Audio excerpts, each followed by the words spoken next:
It's a major victory for Iranian women, a victory that was long due. It's been 2 years since Mahsa Amini's death in custody. She died on September 16, 2022, days after the morality police there arrested her for an alleged breach of the country's strict dress code for women. She was only 22 years old. Remember, her death triggered months-long protests across the country, with hundreds of people, including dozens of security personnel, killed in the unrest. Thousands of demonstrators were arrested. On the second anniversary of Mahsa Amini's death in custody, the Iranian president, Masoud Pezeshkian, vowed to ensure the morality police will no longer bother women. Let's just play out for you what Pezeshkian said. The morality police were not supposed to confront women. I will follow up so they don't bother them. That is what he said, but what exactly would that mean? And would that be enough? This was, by the way, Pezeshkian's first press conference since he took office in July. During his election campaign, he vowed to fully oppose police patrols enforcing the mandatory hijab headscarf, as well as easing long-standing internet restrictions.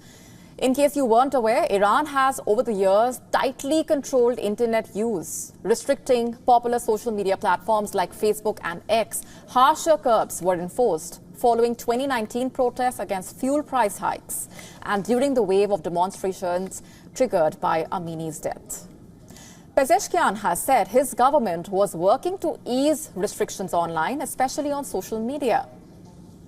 On Sunday, hundreds of people marched through Paris in support of women's rights and the opposition in Iran.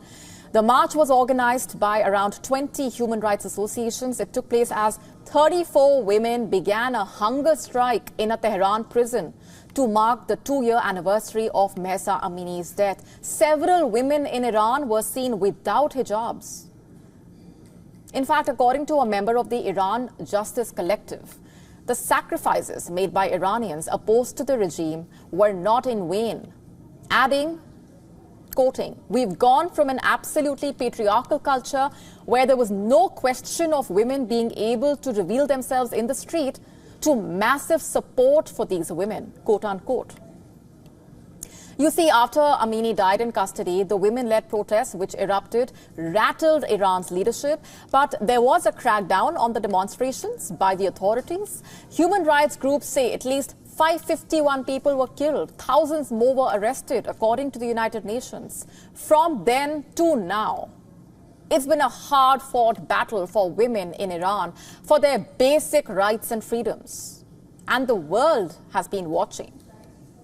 A joint statement was released by the Secretary of State of the United States and the foreign ministers of Australia, Canada, New Zealand, the UK on the second anniversary of Mahsa Amini's death. It calls on the new Iranian administration to fulfill its pledge to ease the pressure on the civil society in Iran and to end the use of force to enforce the hijab requirement. The statement says that the recent surge in executions that have largely occurred without fair trials has been shocking, urging the Iranian government to cease its human rights violations. Let's just take a step back here. Like we said at the outset, the Iranian president's statement is a victory for Iranian women. To what extent it will actually change things on the ground, though, remains to be seen. Also, this has come at a huge cost and a long struggle. And a lot needs to change for women in Iran. It's high time. According to the UN's independent international fact-finding mission on Iran, 2 years after the Women Life Freedom protest started following the deaths of Mahsa Amini, the government of Iran has intensified its efforts to suppress the fundamental rights of women and girls and crush remaining initiatives of women's activism. According to it, in the 2 years since, although mass protests have subsided, the unabated defiance of women and girls is a continuous reminder that they still live in a system that relegates them to second-class citizens, quote unquote. Second-class citizens. So there you have it. While the Iranian president's statement is a step in the right direction, it's a long way to go and a lot needs to change.